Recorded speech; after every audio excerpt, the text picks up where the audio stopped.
రాజ్యాంగం ప్రమాదంలో పడకూడదంటే కొన్ని పార్టీల కుట్రలను ప్రజలు అర్థం చేసుకోవాలని బీఆర్ఎస్ వర్కింగ్ ప్రెసిడెంట్ కేటీఆర్ అన్నారు.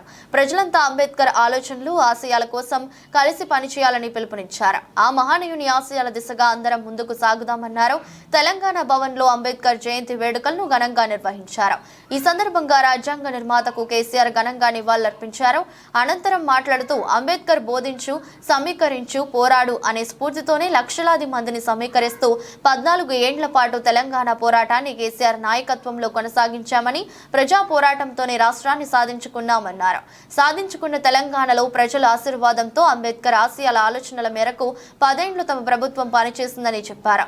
విద్యతోనే వికాసం వస్తుందని, వికాసంతోనే ప్రగతి వస్తుందని, ప్రగతితోనే సమానత్వం వస్తుందన్న అంబేద్కర్ ఆలోచనతో 1022 గురుకులాలు ఏర్పాటు చేసుకున్నామని తెలిపారు. వాటి నుంచి బయటకు వచ్చిన లక్షల మంది భవిష్యత్ తెలంగాణ పౌరులు నేడు అనేక ఉన్నత విద్యా సంస్థల్లో చదువుతున్నారని వెల్లడించారు.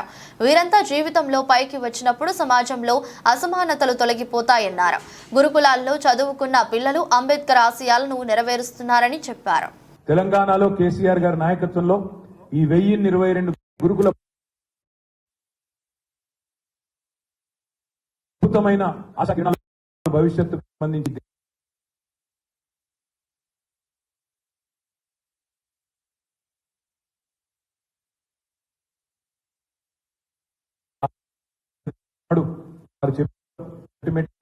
కాస్ట్ లెస్ సొసైటీ ఉండాలా, కాస్ట్ ఫ్రీ సొసైటీ ఉండాలా, అందరినీ ఒక మనిషికి ఒకే ఓటు అని చెప్పినాను రాజ్యాంగంలో. కానీ ఒక మనిషికి ఒకే విలువ ఇచ్చే సమానత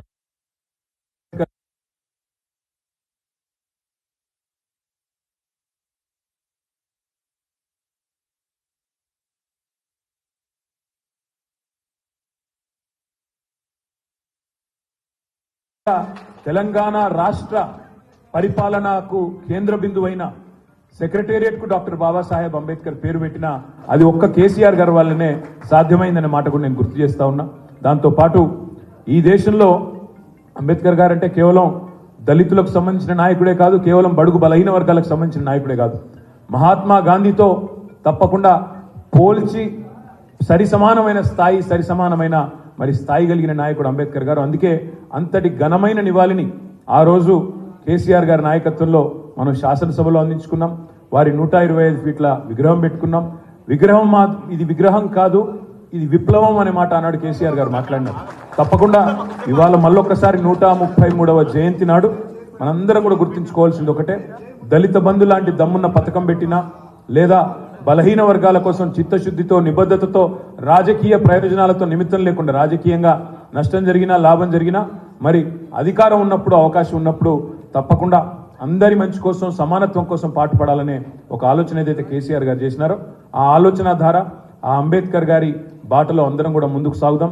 ఆయనను ఇవాళ మీరు చూసినట్టయితే కొలంబియా లాంటి యూనివర్సిటీలో డాక్టర్ బాబాసాహెబ్ అంబేద్కర్ గారికి అక్కడ ఒక విగ్రహం పెట్టి ఆ విగ్రహం కింద రాసింది ఏంటంటే ఆయన దళిత నాయకుడనో బడుగు బలహీన వర్గాల నాయకుడనో రాయలేదు.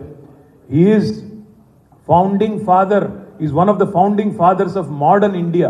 అంటే ఆధునిక భారతానికి మరి బీజం వేసిన ఒక జాతిపిత లాంటి నాయకుడు, ఆనాటి ఫౌండింగ్ ఫాదర్స్ లో ఆయన కూడా ఒకరని ప్రపంచమే గుర్తించే పరిస్థితి. వాళ్ళ 100 పైచిలుకు దేశాల్లో అంబేద్కర్ గారి గురించి ఇవాళ స్మరించుకుంటున్నారు, ఆలోచించుకుంటున్నారు. మన దేశంలో కూడా ముఖ్యంగా ఈ రోజున్న పరిస్థితుల్లో ఆయన చెప్పిన ఒక గొప్ప మాటను గుర్తు చేసుకోవాల్సిన బాధ్యత మన మీద ఉన్నది. రాజ్యాంగానికి సంబంధించి, రాజ్యాంగబద్ధమైన హక్కులకు సంబంధించి, ముఖ్యంగా ప్రజలకు సంబంధించిన అంశాలు అంబేద్కర్ గారు ఏదైతే చెప్పినారో, సమాజంలో సమానత్వం రావాలి అంటే ఇవాళ ఈ దేశంలో ఉన్న పరిస్థితుల వల్ల, ముఖ్యంగా కొన్ని రాజకీయ పార్టీల యొక్క వైఖరి వల్ల ఆ రాజ్యాంగం కూడా ప్రమాదంలో ఉన్న విషయాన్ని కూడా మనం గుర్తుపెట్టుకోవాలా.